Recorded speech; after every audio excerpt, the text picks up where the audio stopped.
Hello, Henry here. Welcome back to another round of Soul Ranking. And this time we are here with the Ratkins. And the Ratkins, it has been a time, some time since I played them. And yeah, the Redkins actually have one of the smallest rosters, I would say. So if you have a look here, as you can see, it's just about what is it, 10 troops. Compared to dwarves, orcs, and others who have a bit more, we only got 10 troops to rank with the reds, which means this is probably gonna be a very, very short one, or a shorter one. So, yeah, after a bit of rearranging here, we do it the same as always. We begin with the main guys, your leaders, then we go for the melee, then we go for the range, and then we go for the monsters, specials, and cavalry, or whatever there is. Okay, so let's jump right in with the two leaders you've got. You've got Ratkin Chieftain as the one guy with end weapons shield and a deadly strike and the what is it? Oh, wait a minute. Let me just see in the game. It's a swiftness, so he's quicker, and the Redkin Warlock, who's also swift in hand weapons, but he's got the magic with Hex of Ruin. If you compare the two, you can see clearly who's who. So the chieftain is the melee guy with better skill, with 4 skill, 4 power, 4 defense. He's one better than in everything than the warlock. 1 attack more and 1 discipline more. The warlock, on the other hand, has magic, which puts your choice down between the chieftain, who gets to start with Ratkin conscripts as his retinue, and the warrior, the warlock, who starts with Hex of Ruin, can get into spells, and he starts with actually slingers, Ratkin slingers. And I would say, as always, let's put down the melee guy, in fact, in the middle. He's okay-ish, but I think the Warlock is the better one to play because he gets access to one of the strongest spells, in my opinion, in Hex of Ruin right from the get-go. Hex of Ruin reduces the defense of for 1 round of one of your enemies, and this one is a great equalizer. So if you put a Hex of Ruin on any big troop with lots of defense and they run into one of your conscripts, your slingers, whatever it is, skulkers especially, you can just rip through the enemy because you just put down their defense, which means your skill against their defense and your power just gives you a lot of hits and a lot of kills.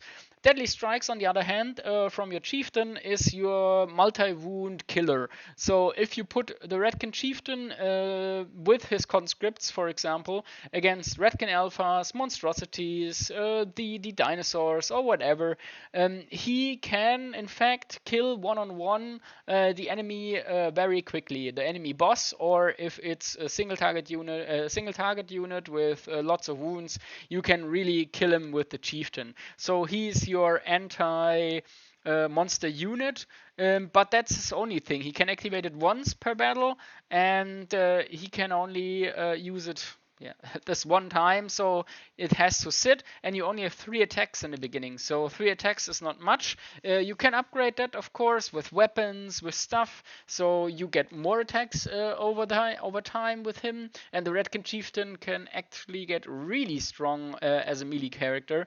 Which is why I would put him in B tier and not in C tier, because he has his value, and with his conscripts he is fine and is a good start, but I recommend going for the start with the Warlock, because you get the magic, and the Hex of Ruin is really what gives you the win here. Okay, then we go for the melee stuff. And rats. Well, the rats have not strong units. In fact, they've got very, very squishy units. Even the strong ones are squishy, and they are just numbers, and they are the ones either they win in one round or you lose. You can upgrade, of course. Always upgraded troops will win against non-upgraded, but overall the Reds have one of the worst melee troops, I think, or from the ones I've played. These are the ones with the worst troops, even worse than the orcs. So if you look at the conscripts, we've got spear and shield, and we've got swiftness. All of the Reds get swiftness, so they are quick. And the conscripts get 3 skill, 3 power, 2 defense, 1 attack, 1 wound, and 6 discipline. With a spear and shield, you get 1 defense extra, and the spear again gives you an ability. If you don't charge, you get the extra attack from the second row. So you can think of the spear giving you an extra row of attack, so more than the first row of people or guys' attacks, or rats in this case. The Legionnaires are the upgrade to the conscripts. The conscripts, the Legionnaires get 1 more skill, so they hit more. They get 1 more defense and get heavy armor. So they've got 4 defense, and that's the best you could get. And then you get 1 attack, 1 wound, 7 discipline. And you get halberdiers or halberds and swiftness again. Halberds have the ability that you can attack the enemy, and the minimum defensive roll he has is 4+, which is insanely good, especially if you're going up against any kind of monster, any kind of good troops, like abyssal warriors or anything that has a lot of defense, like the dwarves. This one, the halberdier, is the one that covers you, because he will really help. And then you've got your Skulkers. That's your full offensive version. So if you would arrange these like that, you've got the Legionnaires, who are your big boy breakers. You've got Ratkin conscripts as the main troop, and you've got the Skulkers, your full offense troop. They've got 2 hand weapons, and they are ambushes. So you can put them into the front right away from the get-go, and they are also scouts, which means that they are in fact not hindered by the terrain. So you can put them into any kinds of woods, any kind of stuff, and bring them forward, and then use them to attack the enemy or try to disrupt their approach and take them in the side. I would advise for you to take the Ratkin Skulkers into the side of enemies. Let them run into one of your conscripts and then the Skulkers from the side. The one downside to the Skulkers is they are not very strong in staying power. They are good. They are really strong in the attack, and they can munch through enemies with their skill, but they have no staying power. So if you don't win the first round, and if you're full frontal against another one, your Skulkers will lose, and also the number of Skulkers is rather limited. So you only get, I think, 10 in the beginning, and you can upgrade, of course, but 10 is not much, and then you will lose them, and they can lose quite quickly. So 10 is not enough. It's very important that you get 2 attacks here with the 2 hands, so if you switch weapons with them, you take their 1 advantage, so I would advise not to switch weapons with them, and I think you can't even, but you can get shurikens for them. Yeah, so saying that, if you have a look at the troops, I would say that the conscripts are C tier. They are the thing you start with, but they are also your worst kind of troop. They just are here for fodder. And they are not strong, they can't hold. They can, with a bit of upgrading, give you a bit of attack value, but they are here to be cannon fodder. You put enemies into this, and then you take your Skulkers and Legionnaires or whatever you have to get into the side of them. If you get outnumbered as the Reds, which can happen and will happen, you are actually in for a world of hurt, because you need the bigger numbers, because your Reds need to envelop and surround the enemy. If you are outnumbered, you are in big trouble. So, saying that, the Ratkin conscripts are C tier. I would put the Legionnaires into A tier. They are one of the troops you need to win the game if you get nothing else, because getting the Moonwalker with Legionnaires, you've got some range and you've got some kind of way to deal with bigger enemies. And if you upgrade those Ratkins with a bit more armor or a divine protection for rerolls on damage save, you can really push what you can do with them. And if you have a rewatch on my one of my runs with the Reds, I had really strong Legionnaires. They were not going down. They were surrounded on 3 or 4 sides, and they were killing the enemy and not dying. I made some invincible Legionnaires. That is possible. They can carry you, but I think these are the strongest melee troops you get. The Skulkers I put in B tier. They are strong. And I wouldn't recommend taking them as one of your first troops, because you will lose a lot of them, and they are fine. You can win or you can do something with them, but I rather take them as one of your first buy troops, and would rather take Legionnaires in the beginning, and the Legionnaires and the conscripts take the enemy brunt, and the Skulkers you position in a way that you can attack in the side. So they are good, they are fine. That's why they are B tier, but the Skulkers, they need to be your... Yeah, if we go back to the hammer and anvil thing, these are your hammers. You don't have any anvil with the, or no real anvil with the Reds. You just have a squishy sponge that you let your enemy run into, and then you come in with a hammer and your needles still from the side and punch them down. This is what the melee looks like for me, and in my opinion, this is the range. And if we then continue to the slingers, your one of your range troops, then the slingers are just well, again, worse, but the range is not really great. The power is miserable, really miserable. So they've got 20 range, which is nothing. It's okay, but it's outranged by... They are outranged by nearly every other range you got out there. And the 2 power is just, well, it's pebbles. You're shooting pebbles against whatever you're shooting at. 2 power won't punch through anything. It's good enough to maybe do something against zombies or other rats, but other than that, they are just bad again. And you see a pattern here, in my opinion. It's another time where the range goes right into D tier. It's of course down to being orcs, dwarves, and well, the dwarves actually had handgunners and rangers on a C and a lot of machines, but these guys, they are just bad. And the orcs had nothing really with their goblin shortbows, and you have nothing with your slingers here. That is actually it. They are bad.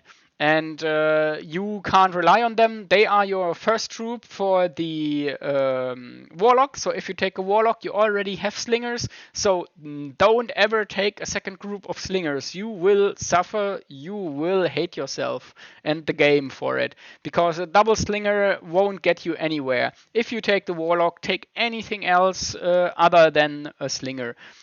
You can maybe take a slinger if you think you need it when you take a chieftain with his conscripts, but I'd rather take something else. I'd rather go full melee than take a slinger probably with the chieftain. Which brings us right into your special range troops. And you got the long rifles, and the long rifles are special. So the rats have mutation, I think, if I remember correctly, and mutations give you funny things. And if you ever wanted to see long rifles flying, that is fun, and it's very funny. And you can reposition them quite quickly, which is the thing that can help them. They've got a very long range on power 5, so they are good enough to hit bigger targets. They've got lethal shots, so you do double damage. So these guys can be your multi-wound enemy killer, so your single target killer. They are okay. They are very situational. If you upgrade them with flying and stuff, you can reposition them even better. So they are fine, and they've one advantage over other mechanical units. You can move and shoot with them, which is very important. And if they hadn't that, they would be bad. And you get double them. You get double the amount, if I remember correctly. If you choose them in the beginning, you get 2 of these. The negative with them is you have to roll for a skill check to hit. You have no guaranteed hits. You have to roll for hits, and you only have 3 attacks in the beginning. So your cannon, in fact, shoots with power 5 on range 4. On range 48, and each of your reds shoots once, and you have 3 reds in the beginning, so you get 3 shots out of these. And you can upgrade that, of course, but 3 shots is not much, and they will never stop any kind of big advance of the enemy. So they are really situational, and 2 of them help you out, but they alone won't carry you to a win, or they couldn't for me. And I am tempted to put them into C tier because they are, with upgrades, they can be quite useful, especially flying. You can reposition them quickly, which is very nice. But overall, the punch they have is not enough. But in the same time, I would say I put them into B tier. I'm fine with that. If you take them, you are okay. You are good to go. But they alone will not carry you to a win. You need something else other than these. They are a good, nice bolster to your unit, but I wouldn't take them. If you take them, you should take them in the beginning because you get 2 of those. If you buy them in the armory, the last time I did, I remember you only get 1. And 1 of those is nothing. 1 of those just will not help you. These are your bolt throwers, your mobile bolt throwers for the reds. If you take them, if you want to play with them, take them in the beginning. Otherwise, don't bother with it and take something else. Then we come to one of my favorite units. These can also fly with upgrades, and these are brutal for the enemy. That's the Flamers. I love the Flamers. The Flamers get a range of 12 only, but they get per unit a hit of D3, and they get a direct hit on power 5. So the same power as your long rifles, but no lethal shot, but you get guaranteed hits, and you can get rerolls on ones, so you can get very high hits or hit numbers with them. You start with 3 flamers, 2 flamers, I think you start with, and so you get 2 attacks on D3, which means you've got a minimum of 2 and a maximum of 6, and you can upgrade the numbers in them. They are not strong. If you look at the numbers here, 3 on the skill, 3 on the power, 2 on the defense, 1 on the attack, 2 wounds, and 6 discipline make them really miserable. They will not survive any melee encounter. And they also can charge. So they can only shoot, you can be charged, but you can't charge back or counter charge.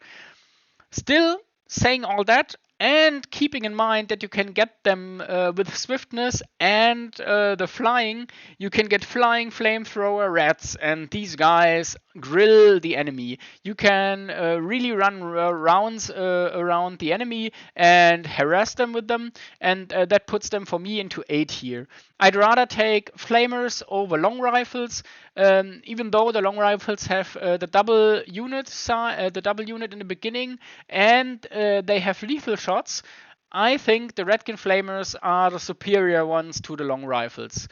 You can argue about that, but I think the flamers are really strong.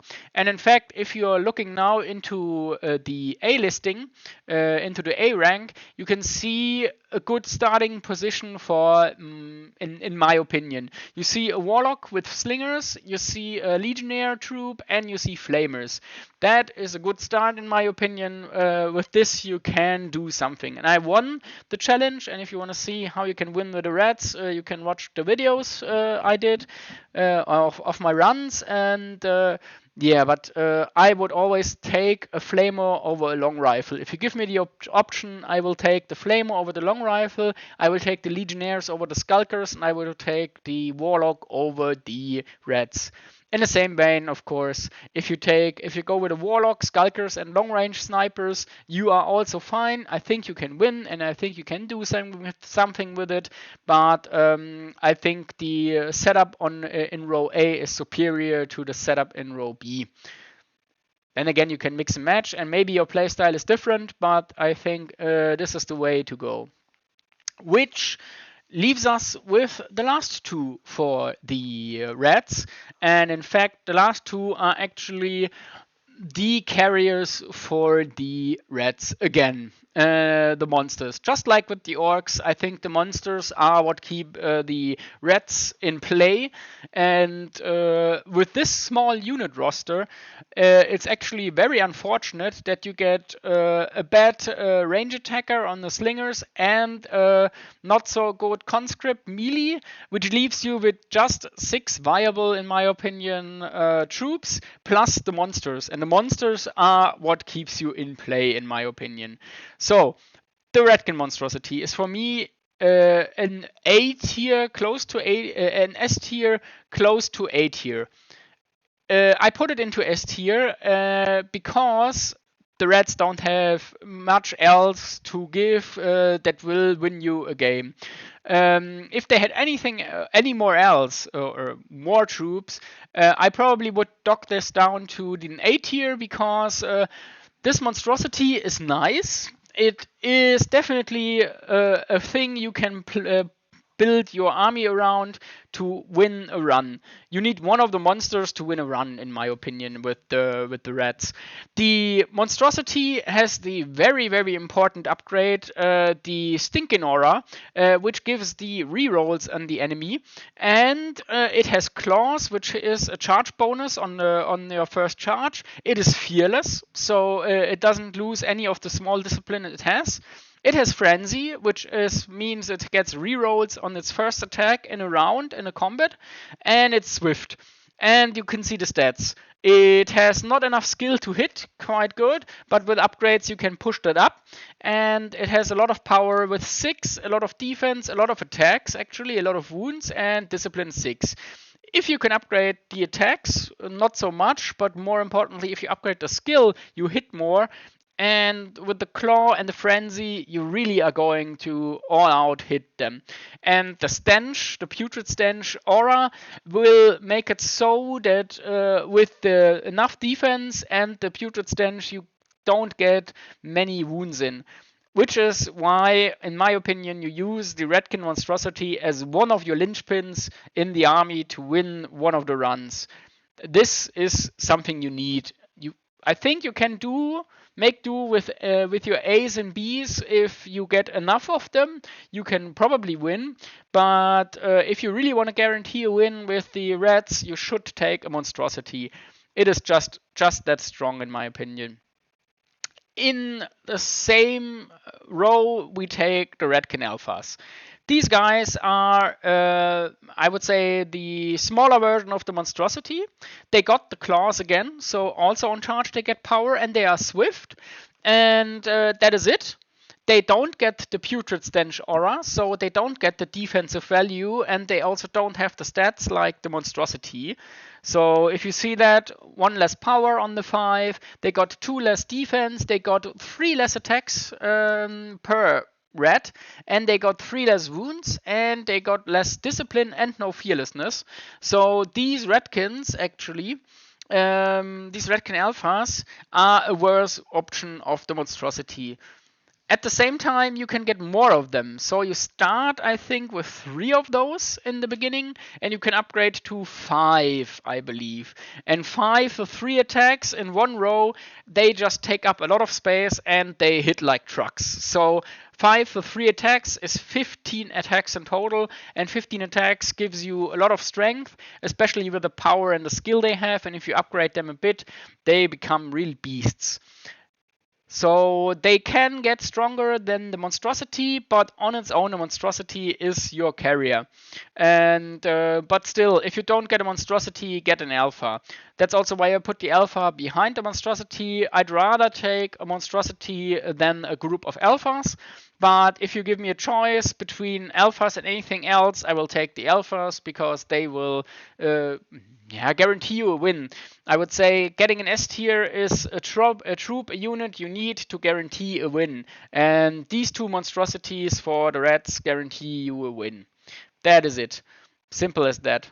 And this is my opinion of how the red roster looks like. It's rather lackluster. So you see here 10 troops, and 2 of those are C and D tier, are really bad. So yeah, you are left with just 8, in my opinion, viable troops, and those are not the strongest. The Reds are, in fact, in my opinion, one of the harder units to play and to win as, because with rallying enemies later on, and you have to shock the enemy, overrun him, maybe have more troops than him, but definitely try to break him as quickly as possible, as you have no real way of staying power.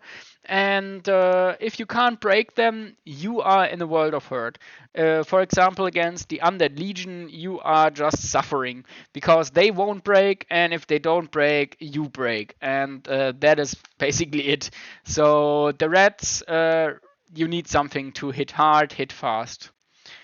Okay, this is what I got for you from the Ratkins, and this is it for now. So thank you for watching, and we will see each other with the next SOVL content. I think it should be after this, the Undead Run.